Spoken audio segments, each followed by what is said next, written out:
Hello प्यारे बच्चों, आप सभी का अपना यूट्यूब चैनल YRS क्लास में बहुत बहुत स्वागत है। तो प्यारे बच्चों, हम पढ़ रहे हैं राजीव प्रकाशन का जो आपका आंसर पेपर है। इसमें मैंने आपको सेट नंबर 6 का खंड का अर्थात भौतिक विज्ञान पढ़ा दिया हूं। आज हम पढ़ेंगे सेट नंबर 6 824 यनों का खंड का, जो कि आपका रसायन विज्ञान है। चलते हैं प्यारे बच्चों प्रश्न नंबर 5 के का पार्ट में। तो प्यारे बच्चों, प्रश्न नंबर 5 का पहला पार्ट आपके सामने कह रहा है। इसमें निम्नलिखित यौगिकों में अम्लीय लवण कौन सा है? निम्नलिखित यौगिकों में अम्लीय लवण कौन सा है? ऑप्शन पहला है NaCl, दूसरा है Na2SO4, तीसरा है NaHSO4, चौथा है KCN। तो प्यारे बच्चों, NaCl का मतलब होता है सोडियम क्लोराइड, अर्थात हम नमक के सूत्र के नाम से भी जानते हैं।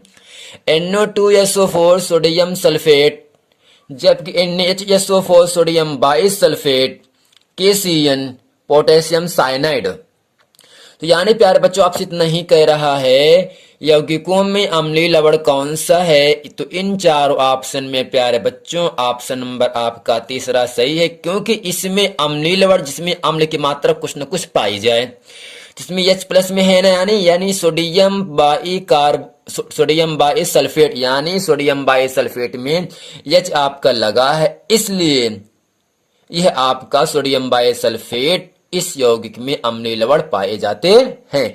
प्रश्न नंबर ख आपसे कह रहा है जल को जीवाणु रहित बनाने के लिए उपयोग पदार्थ है। यानी जल को जीवाणुओं से नष्ट करने के लिए, यानी जल के अंदर जो जीवाणु होते हैं उन जीवाणुओं को नष्ट करने के लिए, मारने के लिए हम किस पदार्थ का उपयोग करते हैं?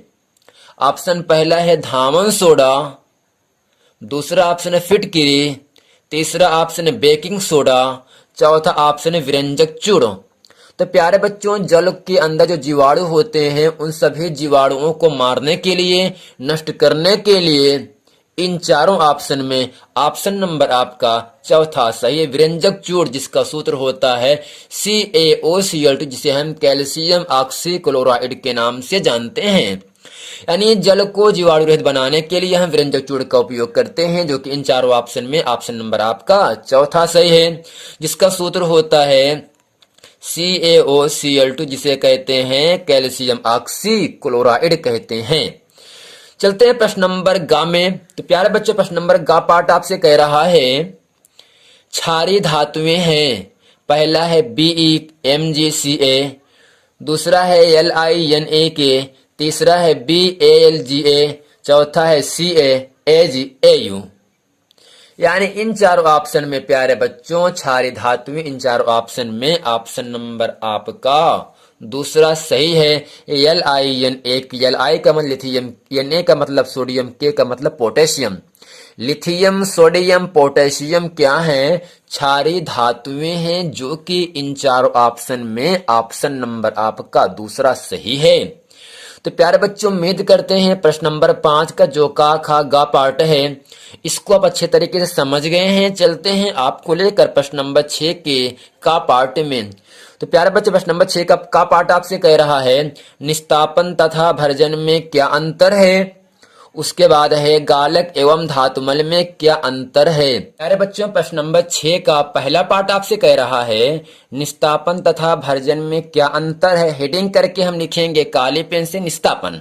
इसमें लिखेंगे निस्तापन में अयस्कों को निम्न ताप पर वायु की अनुपस्थिति में गर्म किया जाता है। कहने का मतलब यही है, जो निस्तापन की क्रिया होती है वो क्या होता है, वायु की अनुपस्थिति में गर्म किया जाता है, जबकि भर्जन में अयस्क को उच्च ताप पर बिना पिघलाए वायु की नियंत्रित मात्रा में गर्म किया जाता है। तो प्यारे बच्चों, प्रश्न नंबर 6 का दूसरा पार्ट आपसे कह रहा है गालक और धातुमल में क्या अंतर है। यानी गालक किसे कहते हैं, धातुमल किसे कहते हैं, इन दोनों में क्या अंतर है। चलिए, पदार्थ जो अयस्क में उपस्थित अशुद्धियों के साथ उच्च ताप पर क्रिया करके उन्हें सरलता से गलाकर अलग होने वाले पदार्थों के रूप में दूर कर देते हैं, गालक कहलाते हैं। धातुमल में हम लिखेंगे गालक इन अशुद्धियों से मिलकर द्रवित पदार्थ बनाते हैं जिसे धातुमल कहते हैं प्यारे बच्चों। यानी गालक इन अशुद्धियों से मिलकर द्रवित पदार्थ बनाते हैं जिसे हम क्या कहते हैं, धातुमल कहते हैं। तो प्यारे बच्चों प्रश्न नंबर 6 का खा पाठ आपसे कह रहा है संतृप्त तथा असंतृप्त हाइड्रोकार्बन में क्या अंतर होता है, क्या अंतर है। संतृप्त तथा असंतृप्त हाइड्रोकार्बन का सामान्य सूत्र लिखना है। चलते हैं आपको इस प्रश्न का उत्तर आपके सामने अच्छे तरीके से हम बताते हैं। तो प्यारे बच्चों प्रश्न नंबर आपके सामने कह रहा है यहाँ से संतृप्त तथा असंतृप्त हाइड्रोकार्बन में क्या अंतर है तथा इसका सामान्य सूत्र लिखना है। चलते हैं, सबसे पहले हम करते क्या है, काली पेन से हेडिंग करके लिखेंगे प्यारे बच्चों संतृप्त हाइड्रोकार्बन यौगिक। इसमें हम लिखेंगे वे हाइड्रोकार्बन यौगिक यानी हाइड्रोजन और कार्बन के संयोग से बनने वाले यौगिक को हम क्या कहते हैं प्यारे बच्चों, हाइड्रोकार्बन यौगिक कहते हैं। यानी वे हाइड्रोकार्बन यौगिक जिनमें कार्बन की चारों संयोजकताएं एकल बंध द्वारा पूर्ण होती हैं, बंधी होती हैं, संतृप्त हाइड्रोकार्बन यौगिक कहते हैं। इसका समान सूत्र CnH2n+2 होता है। यानी जो आपका संतृप्त हाइड्रोकार्बन यौगिक होता है इनके बीच जो कार्बन होता है, कार्बन की चारों संयोजकताएं जो होती हैं एकल बंध के द्वारा पूर्ण होती हैं। अगर एकल बंध के द्वारा जुड़ी हुई है तो इसे हम क्या कहते हैं, संतृप्त हाइड्रोकार्बन यौगिक कहते हैं। और संतृप्त हाइड्रोकार्बन यौगिक का सामान्य सूत्र होता है प्यारे बच्चों CnH2n+2 होता है। उसके बाद प्यारे बच्चों हेडिंग करके हम लिखेंगे असंतृप्त हाइड्रोकार्बन यौगिक। इसमें लिखेंगे वे हाइड्रोकार्बन यौगिक जिनमें कार्बन कार्बन के बीच द्विक बंध या त्रिक बंध उपस्थित होता है उसे असंतृप्त हाइड्रोकार्बन यौगिक कहते हैं। यानी प्यारे बच्चों आपको इतना ही समझना है, वे हाइड्रोकार्बन यौगिक जिनमें कार्बन कार्बन के बीच, कार्बन कार्बन परमाणुओं के बीच द्विक बंध यानी दो बंध या त्रिक बंध यानी तीन बंध, यानी जब कार्बनिक यौगिक में कार्बन कार्बन परमाणुओं के बीच द्विबंध या तीन बंध बन रहा है, बनता दिख रहा है, तब उस यौगिक को हम कहते हैं असंतृप्त हाइड्रोकार्बन यौगिक कहते हैं। असंतृप्त हाइड्रोकार्बन यौगिक का सामान्य सूत्र आपके सामने लिखा है होता है CnH2n, जिसे हम कहते हैं एल्कीन। यानी एल्कीन का सामान्य सूत्र होता है CnH2n और CnH2n-2 ये सूत्र होता है एल्काइन का। CnH2n+2 ये आप सामान्य सूत्र होता है एल्केन का, ये एल्केन का है, ये एल्कीन का है और ये आपका एल्काइन का सामान्य सूत्र है। तो प्यारे बच्चों उम्मीद करते हैं संतृप्त और असंतृप्त के बारे में आप अच्छे तरीके से समझ गए हैं। तो प्यारे बच्चों प्रश्न नंबर 6 का गा पाठ आपसे कह रहा है डोबे-राइनर के त्रिक नियम पर संक्षिप्त टिप्पणी उदाहरण द्वारा समझाइए। प्यारे बच्चों प्रश्न नंबर 6 का गा पाठ आपसे कह रहा है डोबे-राइनर के त्रिक नियम पर संक्षिप्त टिप्पणी लिखना है। चलते हैं, इस प्रश्न का उत्तर आपके सामने अच्छे तरीके से हम बताते हैं। इसमें हम लिखेंगे डोबे-राइनर का त्रिक नियम, डोबे-राइनर ने एक समान गुणों वाले को तीन तीन के समूह में परमाणु भार के बढ़ते क्रम में व्यवस्थित किया। इन्हें डोबे-राइनर का त्रिक कहा जाता है। बीच के तत्वों को परमाणु भार शेष दो तत्वों के परमाणु भारों के लगभग औसत है। इसे डोबे-राइनर का त्रिक नियम कहते हैं। यानी एक समान गुणों वालों को तीन तीन के समूह में परमाणु भार के बढ़ते क्रम में व्यवस्थित किया गया तो इन्हें हम क्या कहते हैं, डोबे-राइनर का त्रिक कहा जाता है। बीच के तत्वों को परमाणु भार शेष दो तत्वों के परमाणु भारों के लगभग के औसत के क्या मान के बराबर होता है। यानी बीज के तत्वों को परमाणु भार शेष दो तत्वों के परमाणु भारों के लगभग औसत है। इसे डोबे-राइनर का त्रिक नियम कहते हैं। प्यारे बच्चे प्रश्न नंबर 7 का पाठ आपसे कह रहा है आवश्यक समीकरण की सहायता से दर्शाइए कि आप कैसे प्राप्त कीजिएगा। पहला है धामन सोडे से बेकिंग सोडा, दूसरा है क्लोरीन गैस से व्यंजक चूड़। यानी धामन सोडे से बेकिंग सोडा किस प्रकार से आप प्राप्त करेंगे, दूसरा है क्लोरीन गैस से व्यंजक चूड़ किस प्रकार प्राप्त करेंगे, दूसरा खा है मेथेन का निम्नलिखित पदार्थों की अभिक्रिया को अभिक्रियाओं को केवल समीकरण द्वारा लिखिए। पहला है क्लोरीन के द्वारा, यानी जब मेथेन क्रिया क्लोरीन से कराई जाती है तब क्या बनता है।